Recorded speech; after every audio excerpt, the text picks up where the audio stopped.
Karugtong ng 3 araw na exploration namin sa Mount Casila ay puntahan ng pinakadulo ng peninsula sa Katimugan kung saan makikita ang parola o lighthouse. Sinasabi ng ilang nakarating na dito na maraming magagandang tanawin na mapupuntahan malapit sa baybayin ng lighthouse at mas mai-enjoy dito pagmasdan ang malawak na karagatan ng dagat Pasipiko. Kaya tara, silipin natin ang ilang nagagandahang tanawin na makikita sa paligid ng Untok Lighthouse sa San Ildefonso, Kasiguran, Aurora. Ay, bumangga na! Ano to?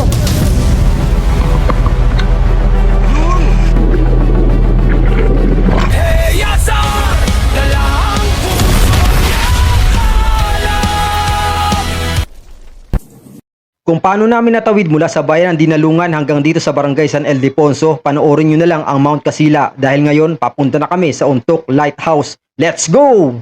Maganda. Parang ang tourist ka na dito. Parang ayaw ko ng ano.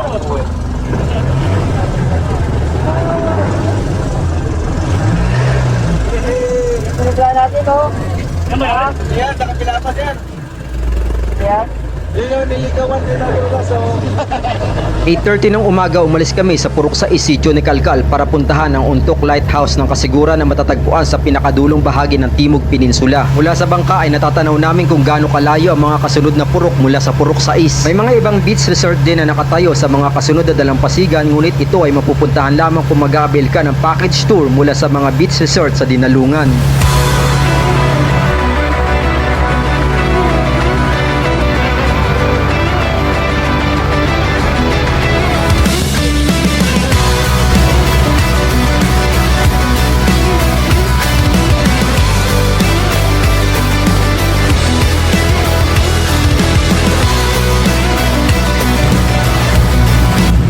Lapit na kami sa lighthouse ng Kasiguran.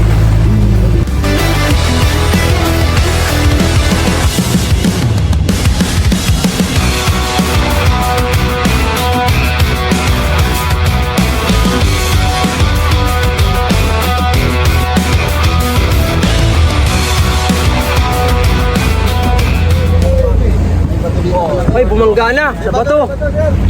May bato po. Bato daw dyan, may bato. May bato malaki po. Dito, may bato dito sa amin. Laki bato. Mula dito lalangoy na. Dito, ayun, may bato. Gilid dito sa ano. Ay, mga ilang metro pa. So, hanggang dito lang yung bangka. Halos 30 minutes narating namin ang pinakadulong peninsula ng Katimugang bahagi. Ngunit ang problema, walang daungan ng bangka sa pinakamababaw na parte ng dalampasigan dahil sa malalaking bato ang nasa ilalim ng tubig. Malalim pa po. Di kaya na hanggang bewang. Kaya kinakailangan namin languyin mula sa bangka para makarating sa dalampasigan.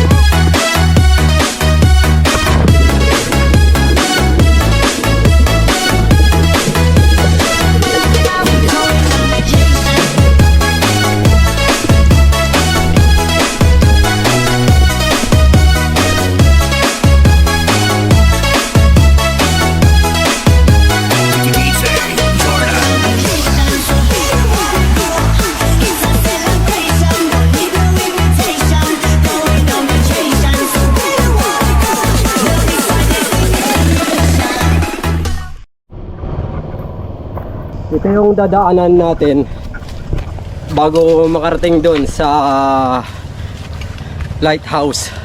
So madali lang naman ito, halos malapit na kami. Mga 5 minuto lang naman mula doon sa dalampasigan.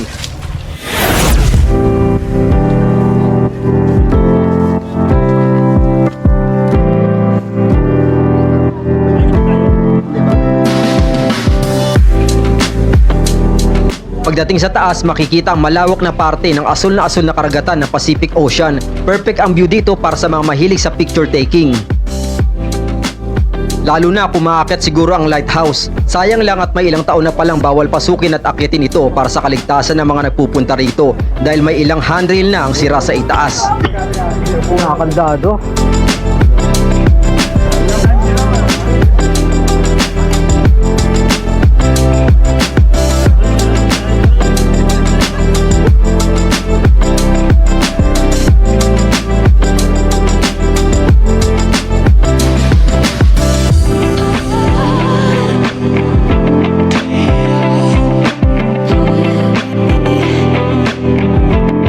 Pagkatapos mag picture taking and drone shot, mga 30 minutes ay bumaba na rin kami.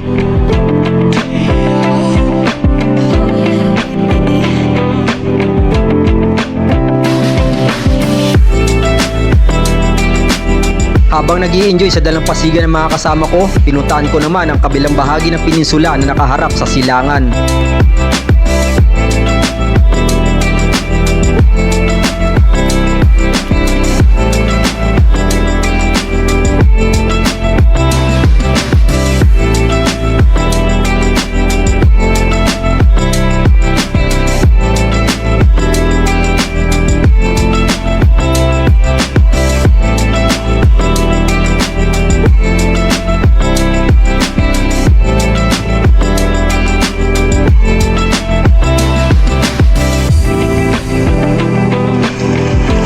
Marami pang magagandang tanawin sa gilid ng peninsula, lalo na ang mga nakakamanghang rock formation na hinulman ng mga nagdaang panahon kung saan nakaharap sa dagat Pasipiko. Sayang lang at hindi natin ma-explore dahil ito na ang last day natin dito sa San Ildefonso. Hay, ang sarap sana mag-stay pa dito para damhin ang simoy ng hangin at makinig sa alon ng karagatan. Pero kailangan na nating bumalik, kaya naman eksaktong pagbalik ko ay pasakay na rin ang bangka ang mga kasama ko. Syempre, nilangoy ko na rin mula dito hanggang sa bangka. Sa aking paglalangoy, mas nakita ko ang malinaw na tubig dagat.